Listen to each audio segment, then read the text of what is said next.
What's up, everyone? Welcome back to another episode of the ARC podcast. If you are new, welcome. Thank you for joining. This is the Athletes Resilience Center podcast where we talk all things mental performance in sports. This week, we have a really cool episode with special guest Andrew Vail. Andrew is a left-handed pitcher who is playing with the New Jersey Jackals in the Frontier League, and he has quite the journey through baseball. A lot of obstacles that he had to overcome throughout his baseball career so far. He goes back and talks about his journey through Gloucester Catholic High School, where he faced arm injuries, came back, ended up committing to a Division I school in the University of Maryland, ended up transferring to the University of Missouri, got injured there, came back, bounced back, rehabbed through injury, and he actually got drafted, oddly enough, as a student out of Rowan University in South Jersey, which is a really cool and unique story that he shared with us. And then he goes through his process through professional baseball and how he's gotten to the point where he is today. So definitely very fortunate to have Andrew come on and share his story and his mindset through it all. So I hope you guys all appreciate the episode, and thanks for listening.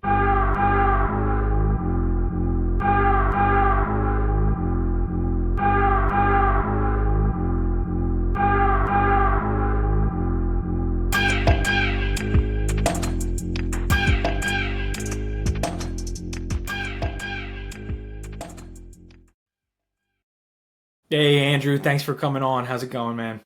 Doing good. Thanks for having me. Of course, we're excited to get into some conversations about your journey through baseball. So, with that, I'll kick it back to you, and you can kind of run us through your story and how you got to where you are today. Yeah, for sure. For those of you that may not know me, I've had kind of an interesting experience playing baseball throughout the years. Went to Gloucester Catholic High School in South Jersey, and then was committed to the University of Maryland to play college baseball. I was there for one season. I was committed under John Sheff and Ryan Fecto, but when we were all going to sign our NLIs, those coaches left for Virginia Tech, but most of my recruiting class stayed to Maryland, so I decided to go, was there for 1 year. Thought it was in my best interest to transfer out. So that transfer process, visited a bunch of different schools, but ended up going to the University of Missouri, where I pitched there for 2 years, 1.5 because of COVID pandemic year. And it was a really cool experience to be able to play in the SEC with a lot of those guys. One of my Mizzou teammates actually just debuted this past year in the big leagues for the Rockies, Seth Halverson, throwing like 103 miles an hour from the right side. It's absolute steamballs. So it's really cool to be able to have played at a school like that in the SEC with guys of like that caliber. Ended up my junior year having some elbow issues early in the season and in preseason, and tried to push through it until ultimately I was thrown in my second inning of work against the University of Tennessee, threw 3 sliders in a row, and kind of knew it right away. Threw like one more pitch. It was like an 80-mile-an-hour fastball off Drew Gilbert's back, and was like, there's nothing left in this elbow here. So when I was going through that whole TJ kind of deciding where and when surgery was going to ultimately have to be that course of action, my coach kind of told me that there wasn't going to be room for me on the team that following year, because couldn't have a guy who can't play on that roster, couldn't keep me around, especially on scholarship. So he told me that it was probably best for me to look elsewhere, which especially during that time, like we're going to need to have surgery. So it was really tough. And I was trying to find a spot for me to go that next year. And Coach Dixon at Rowan University, we talked and we walked around the Rowan University campus, which is really only like 15 minutes from my house. Mm-hmm. And we kind of just talked, and I was telling him, I was like, I was like freshly out of my brace at that time. And he said that he would love to have me. as a member of his team if I could. I also told him that with my rehab that I was going to be doing my rehab primarily at Ascent over in like PA, just because I have a close relationship with the PTs over there, just through like flare-ups in high school. So I did my rehab kind of on my own as a student at Rowan University, and the coaches told me whenever I wanted to be a member of the team, especially in the fall, that I could be, and they were super welcoming throughout that whole process. It didn't work out for me to ever be able to pitch for them at Rowan, which has its pros and cons. I was still able to do my rehab, and I ended up getting drafted in the 20th round in 2022, technically out of Rowan University, having never thrown a single pitch for that school, and it was really cool. Draft day was sweet. My dad and I watched it in the living room right over there, and then went out to Arizona to start my professional career at the San Diego Padres. I was there for one full season in 2023. Had some arm issues again with some like shoulder flare-ups. Full season in 2023. I had an AC joint injury as a pitcher, which is like unheard of. Yeah. They were like, and they were asking me, they were like, AC joint is so unusual. They were like, Yeah.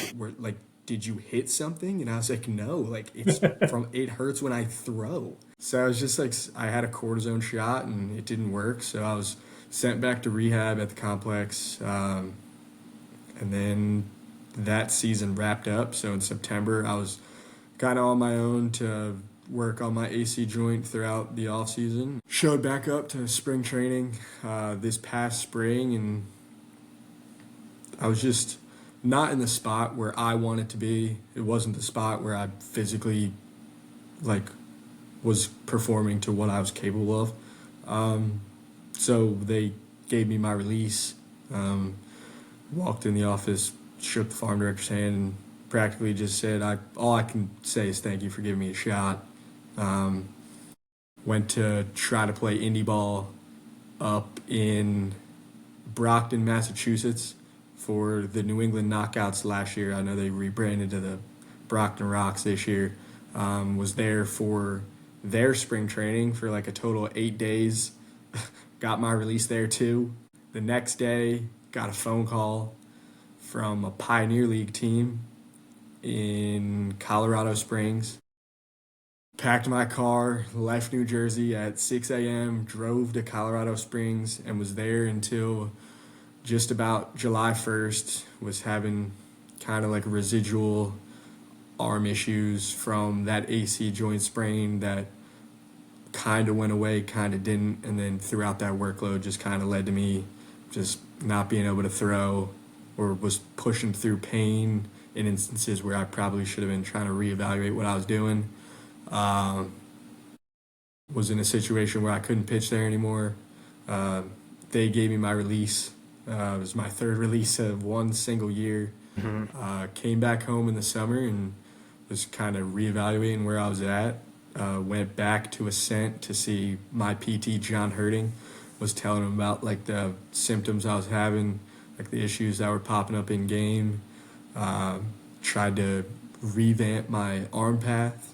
It was getting long. I tried to shorten it up. Tried to like work on my delivery.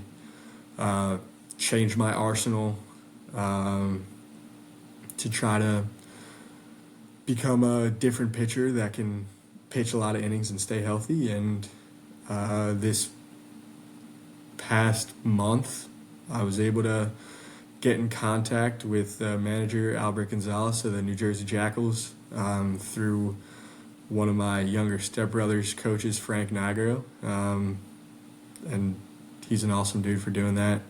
He's never met me, and he helped me out anyway, so I can't thank him enough.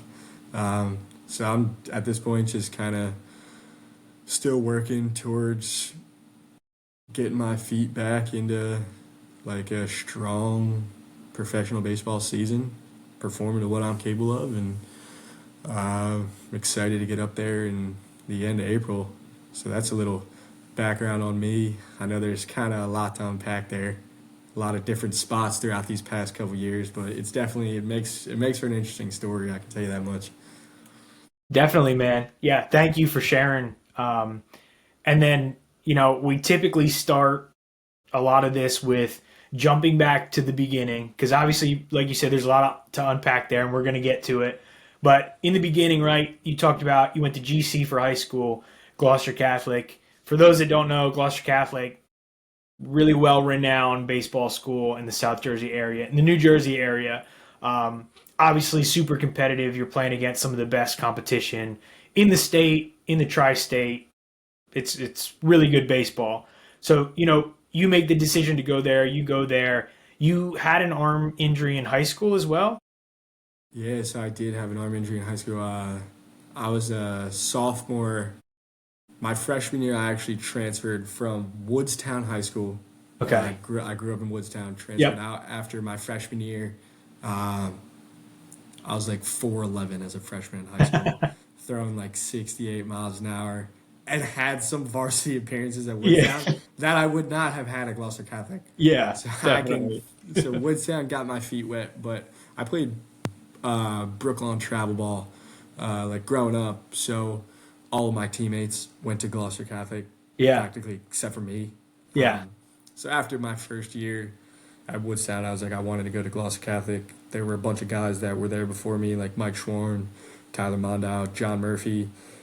With John Murphy and Mike Schwarn being Maryland guys like myself, so it was just there were guys there that you could just like look up to and really want to play for a program like that. And when I was there, I actually played for who was my Brooklawn travel coaches with Adam Tussey and Josh Cassidy. So it was a really cool experience. It was like our 13U squad was like our squad from we were 13 to 18. Yeah. Yeah. Shout out Cass. He's a good dude. I coached with him for a little bit, but so you go to Gloucester Catholic, like you said. What did it mean to have that level of competition? Like, not trying to throw any jabs at Woodstown, but of course, like, going to Gloucester Catholic, you're playing with Yeah. the best of the best. You're coming off an injury sophomore year. You're coming back junior year, senior year, ready to throw and compete. What did that level of competition mean? Because, I mean, we talked with Devin Smeltzer. I talked with Justin Hageman, and it's kind of the same thing where they're like, the high school competition kind of bred me to get ready for the success when you get into college and get ready into pro ball. Like, what did that mean at Gloucester Catholic when you're going and competing every single day? Yeah, I think realistically, my Gloucester Catholic like practices and inter squads were probably some of the most competitive practices and inter squads that I've ever been a part of, Yeah, including my time at both Maryland and Missouri at yeah, Power Five schools. It was just like it was more intense. Like guys, like it was there's like a level of care. There were practically no off days. If the team didn't have a practice, the captains had a practice, and yeah, there was no such thing as not showing up, of which course. honestly was a good thing. I think like it like forces you to be like super disciplined, like especially if you want to play Gloucester Catholic baseball, like you're gonna commit yourself to it, Yep, or you're gonna transfer out. yep, yep, Um, and I was lucky enough to have like a really strong group of guys around me, like Ian Murphy, Nick Nacella, Evan Giordano, Drew Goulden, guys that all wanted to play high level baseball, all wanted to play in college, and they would kind of just hold you to a standard and make sure that we were going to be the team that we wanted to be. yeah. That's cool, man. South Jersey baseball is definitely underrated. Is what I always say. It's some of the best baseball that you'll get, and Gloucester Catholic obviously has that high level of standard as well. So that's cool to hear. But you so you injured your arm sophomore year, you said Elbow elbow. sophomore year. I had there's the science term for it, an avulsion fracture, or like my medial epicondyle, which is Okay. like the inside part of my elbow, like popped Yep. off. It made for a Ooh. gnarly X-ray. Yeah. That was Yeah. actually inside Sports Central in like a live ABs. Oh. Um, and yeah, it was tough. I threw a pitch and I was like, it popped. Yeah. Yeah. Oh. I was like 14 years old. I was tweaking out. Yeah, my freshman year, I actually broke my growth plate in my right Yeah, elbow. Kind of same thing. It was like yeah. that whole summer, I was kind of like, this is starting to feel Yeah, weird, it and then didn't it's feel like, great. Yeah, and then nah, it's like it's you like get it. burning, Yeah, and I'm like, okay, let's go figure this out. So found out it was a broken growth plate. But we talked about this on a previous episode, Matt and I, because Matt tore his labrum in high school, and having a pretty severe injury at a young age is tough. Like, there's a lot of people that would face that and either quit or not be really diligent about the rehab process. So what was your mindset at such a young age to be like, all right, I'm going to come back and then end up throwing harder post injury and ultimately end up going to a Division 1 school and then eventually playing pro ball? yes, it was actually funny. That year, I probably went from the time I got hurt to the time I actually pitched in my first Gloucester Catholic game that following Yeah. year as a junior. I probably grew from 5'4" to 5'11", and went from throwing like 72 to 89. Yeah, that's awesome. That's awesome. And I think that was the first time where both my dad and I were kind of like, we had to figure out what training for like sports really meant. Yeah. Yeah, I never really like definitely. trained. Yeah. I would throw, and like Yeah, that's great. You know what I of mean? It's course. like everyone can go throw bullpens in a nine pocket, Of course. but it's like I started actually like training for sports with Rob Urbina. So that was the first time I ever really got into a weight room, um, and just kind of had the opportunity to, if nothing else, just kind of just like mature as just like a Yeah. kid, just like kind of my body wasn't handling it because I wasn't training, and then through training, with that 4 to 6 months, I was able to come back throwing way harder. I used to drink like those like really thick mass gainer shakes Yeah, in my yeah, yeah. kitchen, and I used to hate them. They were the worst thing. It was like drinking like hot chocolate pudding, and I was like, this is awful.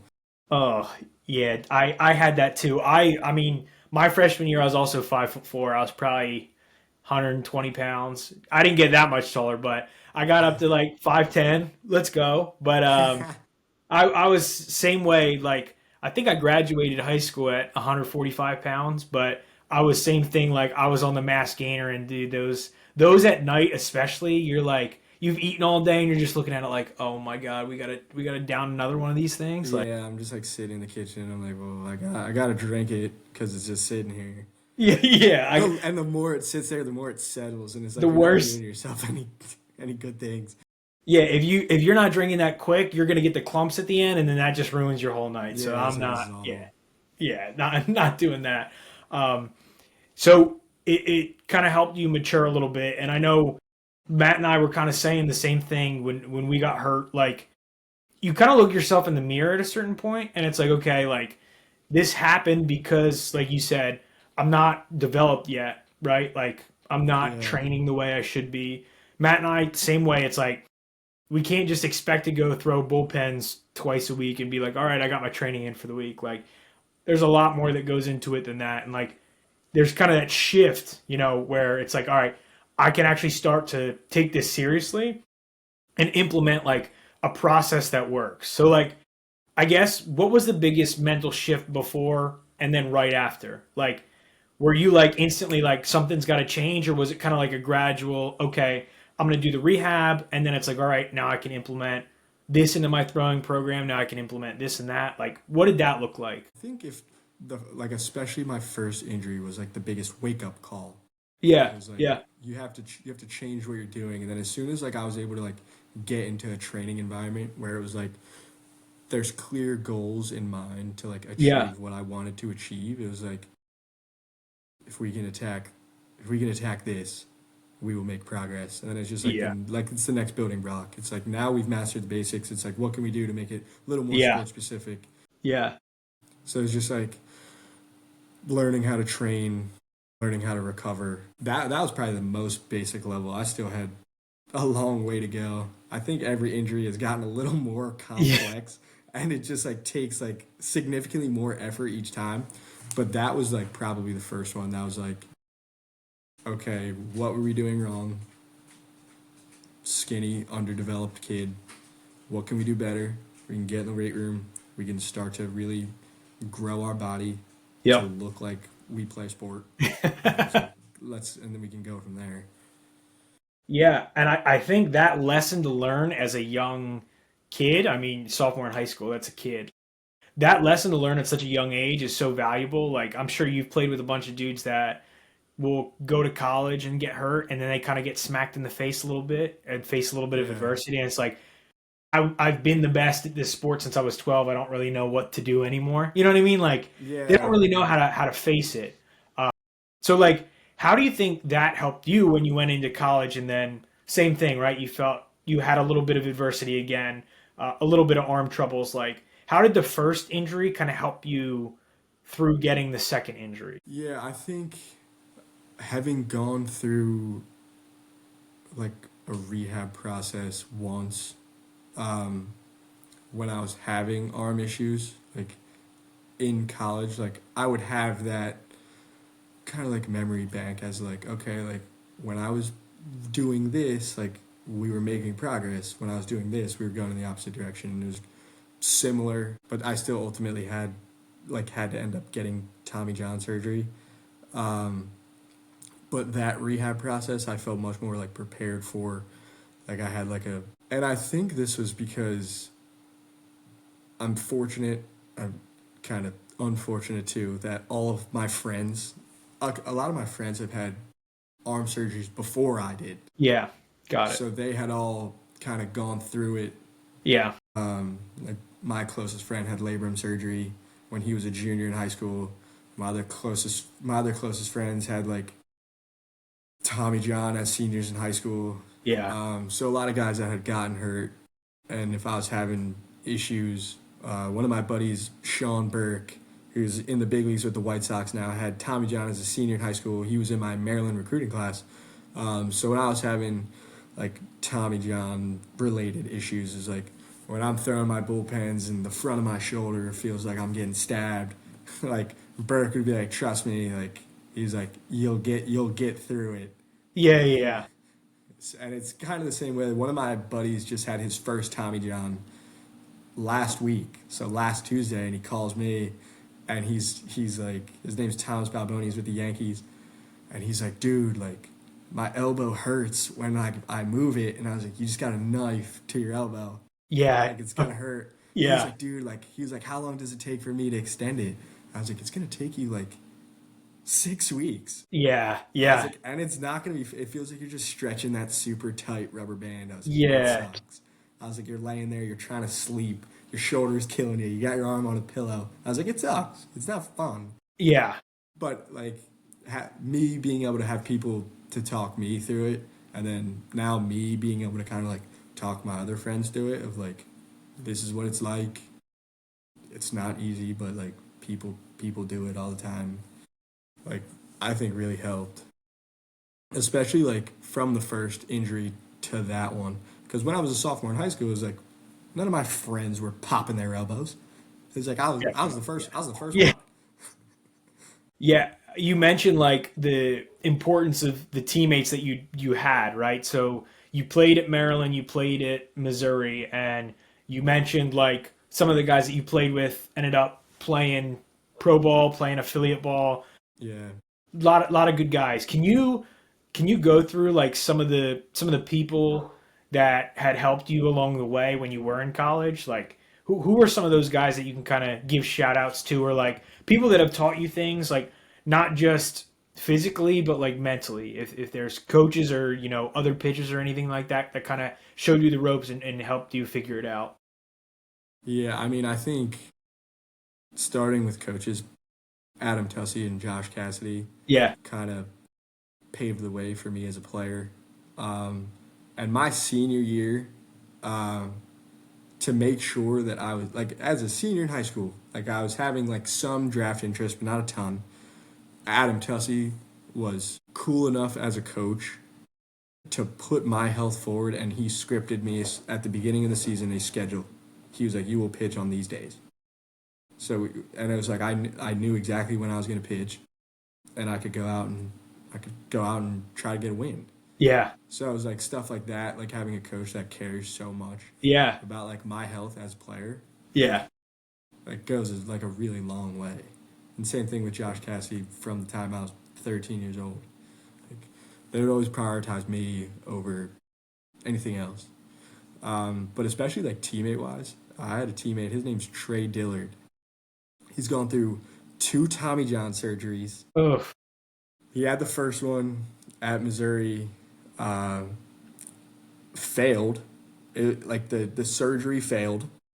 That's He had to crazy. he transferred to A&M, had another surgery, Ugh. and now he's throwing 101 miles an hour pitching for the Phillies in their organization. Like that kid is an animal, and he's done it all. And he's helped me so much. He texts me practically every day to ask how I'm doing, and he's probably the most dialed individual when it comes to like everything you can imagine. Like, Yeah. dude throws on his blue light glasses, slams the red light on his elbow, shuts the phone off at 8 o'clock, drinks a ton of water, has like the best routine of all time. He actually just started like it's like Trey Dillard Mental on Instagram. I think I saw that. I think that popped up on He my. posts a bunch of reels. So he trains with a guy named Dean Jackson. So like they do like Yeah. some like kind of like eclectic training stuff. Like he throws pens like 4 times a week at like 96 miles an hour. Yeah. Yeah. So yeah, it's like pretty cool to watch. But just like having like guys like that, and then some of like my closest friends are my Gloucester Catholic teammates like Drew Golden and Evan Giordano. Drew's actually a college baseball coach now for Franklin Pierce University, D2 Yeah. up in New Hampshire. So Evan and I carpool to go train every day over Yeah. at Ascent. Yeah. So it's like kind of the same that it was in high school. Now it's just like with bigger, more professional aspirations. Um, and having Drew as a kind of a pitching coach for their school, like he can serve as my backup pitching coach too. Of course. So, and he like all these guys are close enough to me that like they'll be super real. Yeah. If Yeah. I send them something, they'll be like, "Dude, that sucks. Like you need to figure it out." And it's like that's a good thing. I can Yeah. appreciate that. Of I don't course. like you never want someone that's just gonna be like, "Looks great." You're gonna be like, "Liar." Of course. You're like, No. I know it doesn't look great all the time. You don't have to tell me that. I mean, you need those people. One, like you said in the beginning, you need the people that are gonna be in your corner and support you. Like you said, coming back from injury, you had coaches at Gloucester Catholic that are like, "Here's your schedule. Like, we have the utmost faith in you, but your health is first, and we're gonna let you compete on the days when we know you're gonna be at your best." Like, Yeah. that's huge. And then, like you said, you need people that are gonna be real with you. Like, Yeah. for me, like Matt is totally real with me. Me and Matt, like back and forth. I'll be real with him. He'll be real with me. Like when I was pitching, I'd be like, "How does this pitch look?" He'd be like, "Dude, that was awful." I'm like, "All right, well, I kind of needed to hear that from a hitter's perspective because Yeah. you're having catches with guys, and some guys are like, "Oh, that looks great. Like that moved a ton." And then it's like, "Nah, like I saw the spin out of the hand. That looked terrible." I was like, Yeah. "All right, great." You kind of need those people in your corner. Right. And I'm also fortunate that like I played in so many different spots that I was able to meet so many different people. Yeah. And honestly, some of like my closest baseball friends, I was in Florida like a couple weeks ago, and one of my Padres teammates got traded to the Miami Marlins. So I was down in Florida. He pitched in his spring training game, and then at night, like met me out so we could go to dinner. So like like as close with some of those guys as I was with some of the guys I played with in college, like Henry Williams, Dylan Lesko, Robbie Snelling. I went out to dinner with Robbie Snelling, and it's the same thing. Like they have seen me when I was performing really well, and they've seen me when I performed my very worst. My Yeah. first professional outing in low A baseball was in San Jose, California, and I recorded 0 outs. Oh. And it was a tough walk off of the field. And it wasn't even one where you could like walk in and like you don't even want to like slam your like it's just like you place your glove down on the bench Yeah. and stand in the corner and you're like what even like what did I just do? Yeah. What just happened? Yeah. It's tough. It was like 7 singles, 4 walks, and like a catcher's interference, and I was just like, Oh, this is a tough day. yeah. No, I mean, I've been there in during I had a start in the Frontier League. I think I went 2 innings, lit up 10 runs. Like, dude, Tough. horrific, Yeah, horrific. You're out there, and I'm just like, dude, you just want nothing more than just to be back on the bench. And I was just like, dude, you're just like, yeah, like I'm out there just wearing it, and yeah, like especially last year. Like last year was like really tough. 2024 was probably like my toughest year, like playing sports. yeah, Um, so I've gotten pretty good. Like last year, I was getting pretty good at just wearing it, and I was like, yeah, this sucks sometimes. yeah, Um, but like it helps because like it's still like I can sit here and like I know that the work I put in, like I know I'm good enough. Like at some point, I'll stop wearing it, right? yeah, yeah, Like like yeah. it's gonna work at some point. Uh, Especially like when the health clicks, it's like it'll be there. Of course. We just need to get it there. Yeah, yeah, And no, that's kind of like what this all season's been. But yeah, just like having those guys, even some of like my like Frontier or Pioneer League teammates. Like yeah, I had a guy from my Pioneer League team. Uh, he's a lefty, great stuff. Sprayed it a little bit. Um, and he still calls me sometimes, and he's like, "Yo, like, can I like show you a video and like you tell me what like you think?" Because like there weren't a ton of guys with affiliate experience on that Pioneer League team. yeah, So like I'm not much older than them. If yeah. anything, like I'm probably like the average age, but like they'd ask me questions and I'd love to answer. Like you know what I mean? It's like at the end of the day, like we're all playing in the Pioneer League. Like we're all like trying to be better than what we are right now. Of course. So it was cool. And like he called me and he was like, "How you doing?" And I was like, we talked for like 10 minutes, and I was like, what a crazy phone call that I got on like a Tuesday night Yeah, in like mid February. But it's cool. It's like it's really cool being able to have enough of an impact on guys that like you played with that like they're cool enough to still call you like randomly and just be like, "What's up?" yeah. No, I mean that's what it's all about, the relationships that you make. And then you talked about like obviously like facing the failure of your first, like you said, first start in affiliate ball.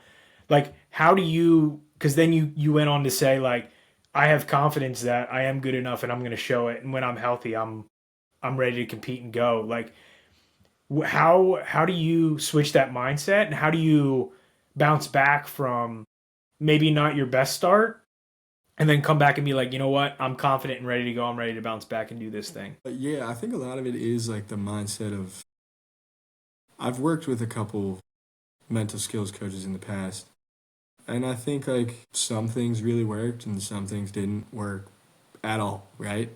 Um, so for me, just like finding things like that did work is like if I do go out there and like I am just like kind of cutting it loose and like catcher set up middle, throw a ton of fastballs and just like practically say here it is. Yeah, Um, More often than not, like my body will self organize. yeah, So it's like I can trust that like if I'm not like an elite command guy, that like if I'm trusting that like just blow it up. Sit there, give me the whole box to work with, yep, and let's yep, just go get it.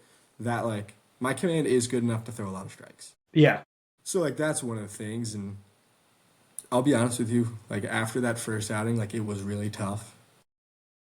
Like that week, because I had practically a whole week before I pitched again, just because it's hard as a manager to like of throw me course, back out there, right? yep, Like first outing didn't get out, okay, yep, but our manager's name was Pete Zamora, and he walked out to the mound to pull me in my first outing, and he took the ball, he looked at me, and he goes, "You will pitch again," and I walked to the dugout, yeah, and he called me out in the team meeting the next day because like obviously like I showed up to the field like before anybody else, like I'm out there like I'm like trying to work on my stuff, of trying to make course, myself feel good.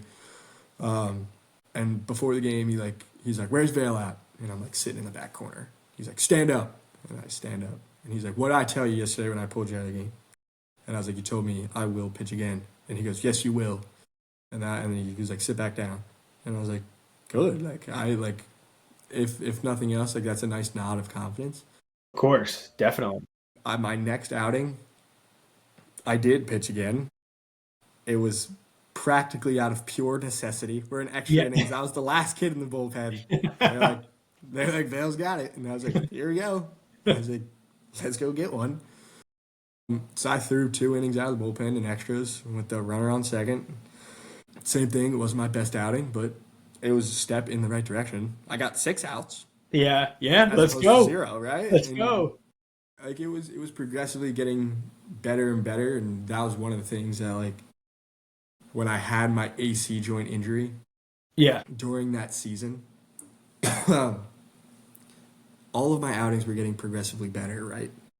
It was, and like that's kind of like how it's been for me traditionally is like I'm a slow starter, but when I get my feet going, like usually like it figures itself out. Like I get more reps, like it'll be there. So like that's where it was going, and like the outings were getting progressively better until the AC joint flared up. And my last outing, I didn't get an out either. But that was primarily due to my AC joint. Yeah. We'll let that one slide with the injury. Yeah, that one was tough. That one I was out there just like, dude, like I don't know if I'm more focused on where the ball's going or if I Yeah. feel like my shoulder's about to fall out of its socket. Yeah. That's tough. That was one of the ones where like you just get pulled and I just walked straight up to the clubhouse and I was just like, oh, Yeah. tough. Ye- Getting kicked when you're down.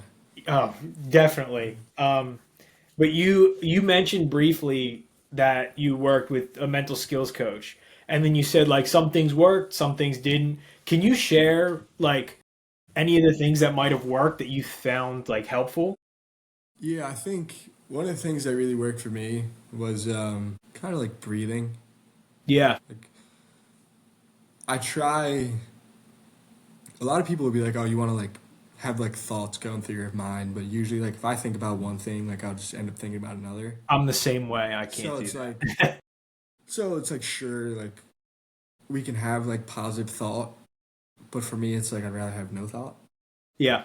Yeah. So like the way that I can do that is like through like some like breathing, where it's like usually like if I can like breathe, like get a good deep breath, focus, and then just like go, it'll eliminate like the rest of like all the other stuff.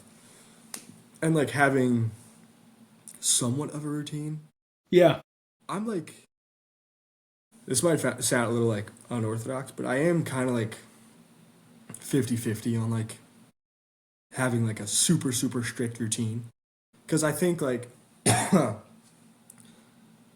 should be able to have a routine, but I also should be like a good enough pitcher, a good enough player to be able to be like, if I don't do my routine, like I'll still be fine, right? Yeah. Yeah. Yeah. I think like being able to like play both sides of that spectrum. So just like making sure like I'm keeping myself like obviously putting myself in the best position to succeed, Yeah. but not being like, oh, like my warm up got cut short. Now I'm flustered, right? Yeah. Of course. It's like Yeah. if I have no warm up and just have to like get up and get going, it's like be able to get up and get going. I Especially as feel like like a bullpen guy. yeah. No, I feel like there's so much like strength in what you just said with having confidence in yourself if your routine doesn't go exactly as planned.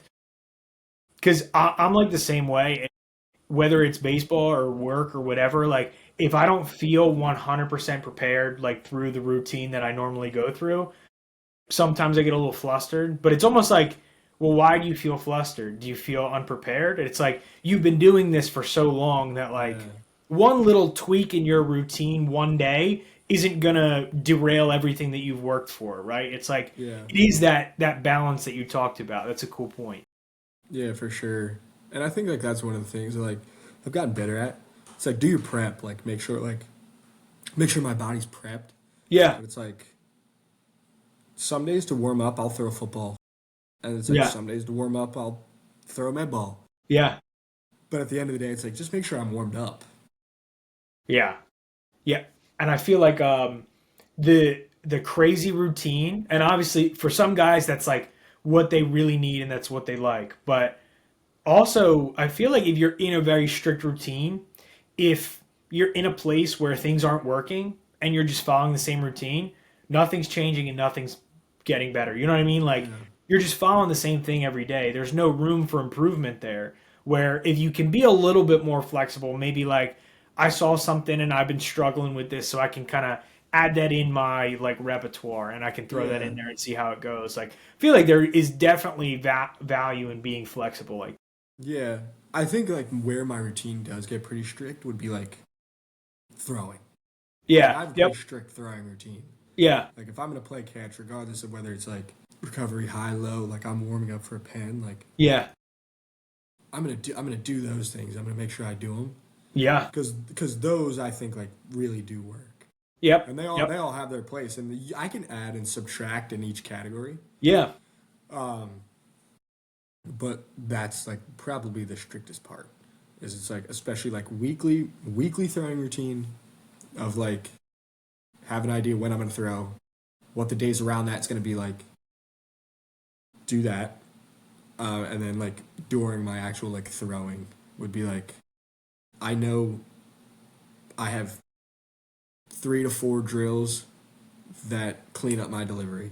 It's like I don't necessarily have to do all 4, but we're gonna do them to like get myself moving in the right direction, and then sometimes it takes me all 4 to feel like I'm clicking, and sometimes after the first one it's like it's there, like we're good.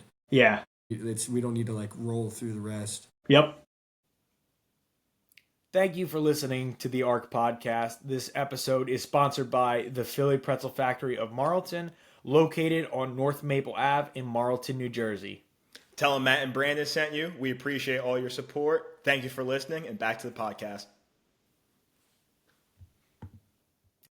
Yeah, I feel like if you're doing everything with a purpose and with intent, then like you said, you can kind of mix and match a little bit, and like you can be strict with, all right, I'm going to take my throwing really seriously. Like you said, like there's purpose behind it, there's intent behind it. Like I'm doing all of these things for a reason. But then, like you said, being flexible enough to go week to week, like, hey, I felt this in my delivery wasn't working last week. I know a drill that I can throw in right now when I'm warming up to like help me get the Yeah. feels that I need. I feel like that's really important. But again, as long as what you're doing has purpose and you have the intent behind it, I feel like adding and subtracting things isn't the end of the world.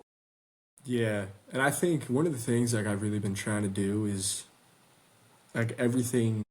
This is one of the things like where I learned from when I was training with Dean Jackson my last off season was like everything does kind of come with a price, right? It's Yeah. like you can only push hard in so many different directions before Yeah. like it's all gonna break. Yeah. So it's like I'll strategically pick and choose like where I'm gonna push it, where I'm gonna pull back, and it's like to make sure like I'm moving in the right direction. One of the things like obviously throwing is always gonna be like the most serious thing. Yeah. So especially as like I'm gearing up toward the season, like if me getting geared up to perform and compete in a game means I don't necessarily want to say like dial back like strength and conditioning, Yeah. but it's like be more mindful of like Yeah. the price that is going to take versus throwing. It's like that's kind of like the mindset that like I've been taking. Yeah. It's just like I'm good. Like if you want to get paid to pitch, make sure that what we're doing is propelling us in that direction. It's like I can be as strong as I want, but if that's gonna tax me, then we'll back off a little bit. Yeah. I think everything comes from your process and your preparation. Like you Yeah. said, man, it's just like finding that right mix for you, and what works for you might not work for everyone. I mean, there's like Yeah, absolutely. Nathan Avaldi like squats 300 Squats pounds the before he house. yeah, it's like he squats the house before starts. It's like I personally could never do that, but like some guys like maybe that's just even mentally maybe he's just like all right, like I'm strong today, like I'm ready to go, like Yeah. and for other guys that probably is not going to happen, but like Yeah, it's it's like the ground doesn't even warm up, and he yeah. just he dials it up with a 101, and nobody hits it. So it's like Yeah. I could never do that. No, I was very, very routine oriented before games. Like, same Yeah, thing. I needed my warm up, took throwing really seriously. So I completely agree with that. That's like a whole nother level, man. But again, it's finding what works for you because I'm sure for you too, like going from high school to now, you're your throwing prep has changed probably tremendously. Even like when you figured it out a little bit, your junior and senior year of high school, like it's probably changed Oh completely since yeah. then. My junior and senior years of high school, like my prep was like reverse throws and like a long set of J bends. Yeah, yeah, And I yep, was like, and then it was like, I'm fired up. Like, let's go get y- one. Now yep, it's like, it's a little more than that now. Um, but still kind of like the same purpose. Like, get the shoulder and the hips and like the core ready to pitch. And then it's like, go get it. yeah. No, and I think that's huge too. Like you said, is like building, and then each year you're just gonna keep getting better and better with your routine, man. Like just keep building with that. But I was just thinking you were talking about high school, college, and then like now routines with pro ball. And you said in your intro you got drafted out of Rowan as a student, and again you had a spot on the team and you could have thrown obviously, but injuries prevented you from kind of being able to do that at Rowan. Now, how weird is that to get drafted out of a school when you never threw a pitch for the team? And then, like, how did that feel where, one, confidence level wise, it's like, wow, I just got drafted out of college and I didn't even throw a pitch at this university. And then, two, it's like, how do you go from, all right, I was just a student last year, kind of rehabbing this, and now I'm like, going to be a professional athlete? So yeah, I think one of the hardest things about like an injury Yeah, is the actual gap in playing time. yeah, yeah, Because absolutely nothing can replicate a game. yeah, Um, so it was really cool to like go throughout like my Tommy John throwing progression to the point where like I was throwing bullpens enough like with like good enough video that I had like five scouts phone numbers in my phone from when I yeah, was a senior in high school and my yeah, time at Missouri. So I sent them a video of me throwing a bullpen. I was throwing like 94, 95. yeah, I had I didn't have any TrackMan data, but I had some Repsodo data. And yeah. it helped the Repsodo I was reading kind of hot. So like one of my heaters was like 96 and a half, and I was like, let's go. Yeah, let's send that. So yeah, so I sent the video, I sent it to like a bunch of scouts, and I was like draft eligible. I was like coming off Tommy John. I was like, here's some video. And that's Yeah. it. It's like short, simple, to the point. Like if they're interested, they're interested. If they're not, they're not. Yep. Yep. And the team that liked me the most out of high school was San Diego. I went to a San Diego winter workout Yeah. as a senior. It was in Connecticut. Drove up with my dad. Threw at the workout and threw pretty well. Back then, I was throwing like 89, 91, Yeah. Yeah. which was good. I was a high school senior. Like, felt good. Like, went to the workout. Felt like I had a good showing. Yeah. So the scout called me. And this was probably maybe like 10 days prior. He goes, workout in San Diego, June 9th. Do you want to come? And I was like, I'll be there. Yeah. Of And course. he was like, sounds good. And at that time, he told me, he was like, you're going to throw live. And I was like, I've thrown live once. Yeah. Yep. But also, but like, I'm going to go. It was like it's a win-win situation, right? Of course. It's like, sure, go there, have a really, really awful live, and it's just like, oh, he is coming off a TJ. Yeah. Yeah. There's nothing to lose It's there. like, right.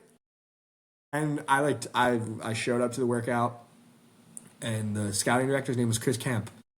And he was like, pitchers, like, you'll have the option. You can either throw live or you can throw a bullpen. And I was like, thank God. I was like, I'm throwing a bullpen. Yeah. That's a Yeah. lock. So I went dead last. We showed up to the workout at 5 o'clock. I think the timestamp of me throwing my bullpen on my phone, because I still have it, it's like Yeah. 5 minutes long. It's like 11:09. Really. Yeah, so Oh. I was just chilling in the bullpen. Like the first like probably like 2 hours was like BP ish stuff. Yeah. Yeah. So Yeah. I was really probably only sitting around for like 3 hours. Still, man. But like me and like there's another kid that came from a JUCO. He was pitcher number 19. I was pitcher number 20. Yeah. And we're just like sitting in the Padres bullpen out in Petco Park in like left center field, like just periodically like walking from like the actual like bullpen area into Yeah. like the little like bullpen clubhouse. Yeah. Just like riding the stationary bike. Yeah. So I threw my bullpen in San Diego, and I had like prepped like pretty hard to like be able to really just like go out and like show my best. And Yeah. I was 94, 97 in the bullpen. Shoosh. That'll play. Yeah, it was just coming out hot that day. And my agent, Jeff Randazzo, who actually owns a Scent Okay. in Pennsylvania, Yep. he knows like the Padres front office pretty well. So he called me probably like a week or so later. I was like, and we were trying to work on getting me to the Cape, right? Yeah. Because it was like, okay, like you're throwing mid 90s. Like if we can get you to the Cape and you can throw like 2 innings, Yeah. it was like if you can get like 2 good innings, like Yeah. that's money. Like Yep. it'll be like he's in a game, he's in the Yeah. Cape, he's throwing 97. Yep. Yep. So the Padres were like, we like him, like, and Jeff was like, they really like you, like keep doing what you're doing, like we have to kind of like see what happens. And come draft day, they were like, 150, will you take it? And I was like, 150 as a senior in college, like I'm taking it. Yeah. Of course, man. Like they gave me $25K over slot. And Yeah. it was a huge win. I thank you, Jeff Randazzo. Yeah. For really helped me out. Like he was playing hardball for me, like in that direction. And yeah, he got me the 150 plus school money. That's And awesome. I'm using the school money. And now with the way that the minor leagues work, like since they pay for housing and they give you 2 meals a day, like I was able to live without really having to touch my signing bonus. Yeah. That's great. That's So awesome. yeah, due to the new nature of the minor leagues, and I mean, I can't thank Jeff enough for how much he helped me out through that whole draft process. But yeah, not having pitched at the actual university, Yeah. I tell people, like I would like joke around, and they'd be like, "How did you get drafted?" I'd be like, "Through a good bullpen." And it's funny. So that bullpen was 1 year to the day from my Tommy John surgery. Really? I had Tommy John on June 9th, 2021. My bullpen in Petco Park was June 9th, 2022. Wow.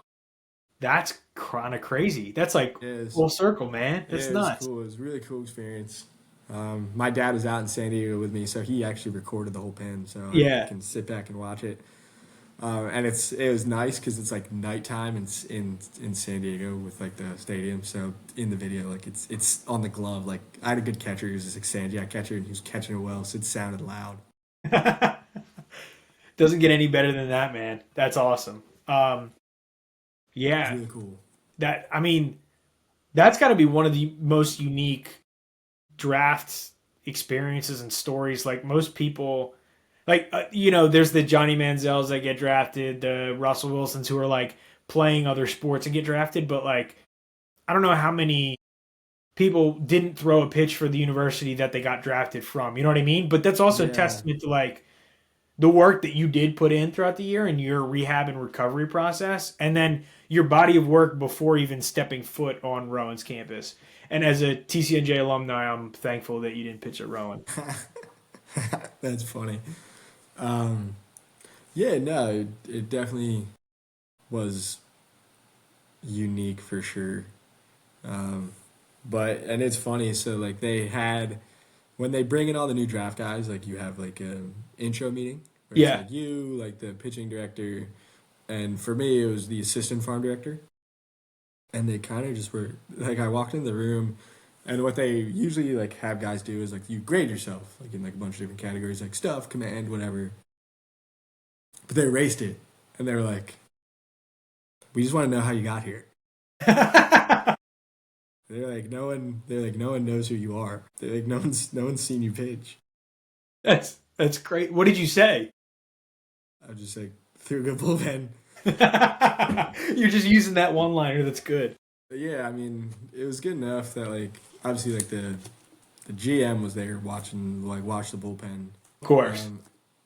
And since it was like at their stadium, like they had all like their data stuff, like video stuff going up. Yeah. So they had like the video and they like so I had seen it like on their end. And they kind of just, and then the pitching director was kind of like, well, we need to sit down now and you need to tell us like what you've been doing, where you're at, like when you'll be ready. So and they did, they were really, really cool about like where I was at throwing wise. Like they gave me 4 weeks to build back up because like the pitching director was joking around with me and he was like, we knew you burned all the gas in your tank to get here. He was like, you're not fooling anybody.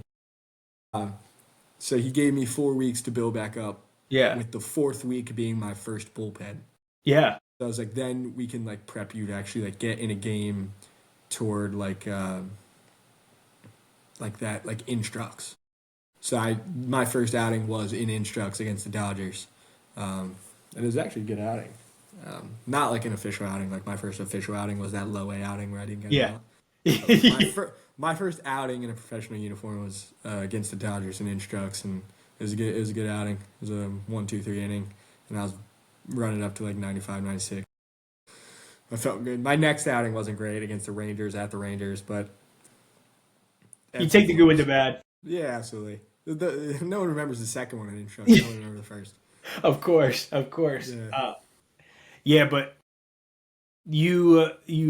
that's cool, man. That they kind of were like that too. Where even though they're like, no. What's your deal? Two, like we'll let you kind of build back up, and then we'll really get started from there.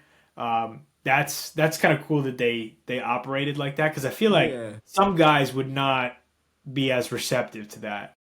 No, they were, and that's why like the Padres never slighted me, right? Like they kind of shot me straight. Even in that meeting, when we were talking, they were like, makes for a really good story. They were like, but in 2 years, like there's a guy who was a lefty, pretty good. He was like on the IL for like 2 years straight, right? And he was like, if in 2 years like you're just like off and on the IL and can't pitch, he's like, we'll have to make decisions then. And that's kind of what ended up happening. Kind of like sooner rather than later. It was more like a year and a half. It's just like, did I get unlucky with some injuries? Yeah. Could I have done things better? For sure. So that's why it's like they gave me a chance, right? And now it's like I can work this year, pitch good, and then hopefully get another chance to do better than I did the first time. Yeah, no, definitely. I mean, that's an awesome mindset to have. And that leads me to my next question, which is, like you said, right? Padres gave you an opportunity and then unfortunately let you go. And then you talked about, being in indie ball and you kind of had the same kind of experiences where you were there and kind of got let go. And then the second one was a little bit arm injury related, right? Yeah, the second one was arm injury related. Was just dying. Yeah. I threw like 6 times in 8 days. Yeah, that'll do it. We had a guy throw like 5 out of 6 games in a series. Oh. And it wasn't like, it was tough. But I mean, at the same time, like, it is on you as a player to be like, no. Yeah, I can't go. Like, yeah. Everyone in that situation is like, pitch as much as possible, get your numbers as good as possible, as fast as possible, so you can get out. Of course, yeah. And it was pretty. Colorado Springs was probably the toughest environment I ever played baseball in. Yeah. Just like in general, it was the hardest for me. My first indie ball experience, like, I got invited up to their spring training, like, last minute. Because he knew, like, the manager knew my friend Drew really well. Yeah. So Drew was like, he needs a place to play. They practically had a full roster. I went up there. I thought I threw well, but he told me going in, he was like, we kind of have a full team. Like we Yeah. committed to some guys, so Yep. like you're really gonna have to like show us something that like we have to cut somebody else. And it was the same thing. They said they had to let me go and drove home, and next day drove to Colorado, and um, yeah, just kind of. I guess me, I was I was prepared to throw, right. Like my preparation was there, but my preparation wasn't there for me to have thrown as many times as quickly as I did. Of course. Yeah. So It's a lot. actually, our first day, we were playing in where were we? I think like Clovis, California, playing somewhere in Yeah. California, right? Okay. Near Sacramento, Yep. and we had a doubleheader. So I come in the doubleheader, runners on. They wanted me to come in, get out of the inning. They pull me. They bring in the other kid. His name's Bryson. They bring in Bryson. Bryson closes the game out. Game's over. Doubleheader, right? So we're sitting there. Me and Bryson are sitting in the bullpen. They go get Bryson up. This is the second game of a doubleheader. He goes in, and second game of a doubleheader, like he's feeling it now. They go get Vail up, and I'm like, oh my god. It's like there's a whole bullpen here. I was like, I'm not gonna go twice in one day. They're just running it back, dude. We kind of knew like after like day one, we were like, dude, if I'm getting hot to pitch twice in one day, I was like, this is gonna be a pretty like this is kind of intense. Yeah. Oh yeah. But No, that's a lot. like yeah, like I said, like it's on me to know myself, and I pressed the gas hard and kind of pressed it a little too hard and was having some arm issues and got let go due to performance dropped off when the arm started not being able to throw. So it was tough getting let go 3 times. Yeah, but I mean, as a competitor too, in that situation, you're not gonna say no when they hand you the ball. You know what I mean? Like, Yeah. you're not gonna say no. Of course, there's no Yeah. chance. It got to a point where like I would just throw like 3 warm up pitches in the pen by like Yeah, game 6 in 10 days, and I'd just be like, I'm good. I've thrown like 5 times. Like Yeah, I'm ready. yeah, Um, but you said right, getting let go 3 times in the span of like a year, right? Just about. So, what motivates you to keep going, right? Like, you face that adversity, and now like you're signed again, you're ready to go, and you're looking forward to it. Like, what motivates you to keep going and keep pushing through this thing? I think like to keep it super simple is one, I love it, right? Yeah, yeah, And 2, it's like I know I can do it. yeah, Like I was throwing not too long ago, and I was like 96 to 98 again. yeah. Um, That'll play. and like tried to lower the slot so that it plays at a better angle, and it's like Yeah. it's like if I'm a lefty throwing mid to upper 90s, it's like You're gonna get a shot. I can do it. It's like Yeah, now that's why like I've been so like kind of what I was talking about earlier is like we're gonna prioritize throwing over everything else, right? of course. If I have to back off in other areas, so like my body is ready to throw, like that's kind of where I'm at. Because it's like keep the bullets in the chamber, so I can use them. Yeah, If nothing else, it's like I can yeah, it comes out like I can do it. And the command's Yeah. gotten better too, so that's also a plus. I'm not gonna sit here and be like, oh, I throw hard, that's it. It's like everyone throws hard. of course. Like that's the bare minimum now. Yeah, yeah, that is the bare minimum now. Not when I was in high school, 90 was hard. Now it's like I feel like every high school has a kid that throws 90. Yeah. Dude, now it's like my like low A bullpen. Yeah. I was a lefty that would run it up to like 95, and I was like one of the slowest throwers. We had like 4 kids that threw 100. That's crazy. Yeah, in one bullpen, That's so crazy. just rolling out. It was like Cole Paplum, Carter Lowen was like 199, David Morgan 100, Bradley Rodriguez 100. That's A absurd. couple kids from like the DR in Venezuela that all like threw like 97. Yeah, dude, that's nuts. It's crazy. Yeah, now in high school, if you threw 97, that was like, oh my God. Like, that was just like an anomaly, and I feel like it's just getting more and more common. It's crazy, man. Yeah, it's nuts. One of my teammates with the Padres is the right-handed pitcher Dylan Lesko, Okay, yeah. and he was our first rounder in 2022. Yeah.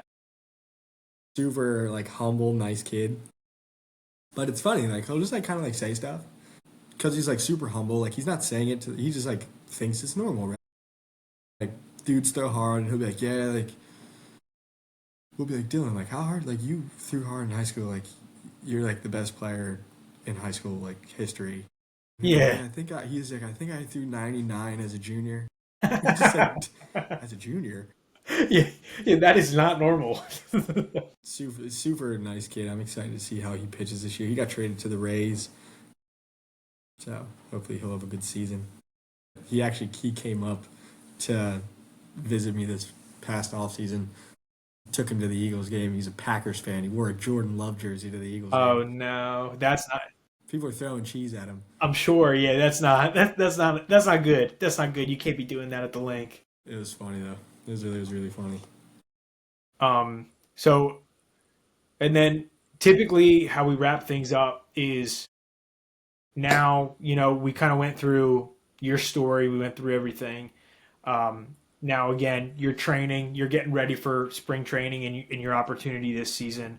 Now, what are your goals and aspirations moving forward? Like, is your goal now, like, pitch as best as you can, get another affiliate job? What's your main goal? What's some of your side goals? What are you trying to shoot for this season? Yeah, my main goal is go out there, have a great season, and get another job.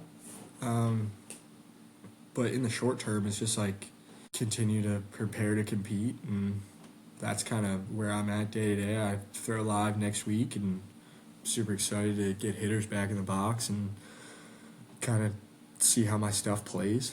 But yeah, it's just like get a little better at pitching every day, and then when it's there, go get a job in the spring.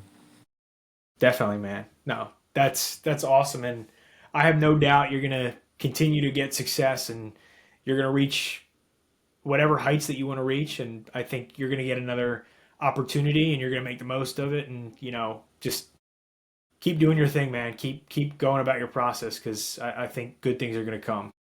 Thank you so much. Yeah, and I appreciate you having me on tonight. Of course, man. No, I appreciate you coming on and sharing a lot of that stuff with us. So yeah, man, I really appreciate it, and thank you for coming on. And yeah, I'm looking forward to keeping up with you this season and keeping track on how you're doing, man. No doubt for sure. Awesome, man. All right, take care, brother. Thank you.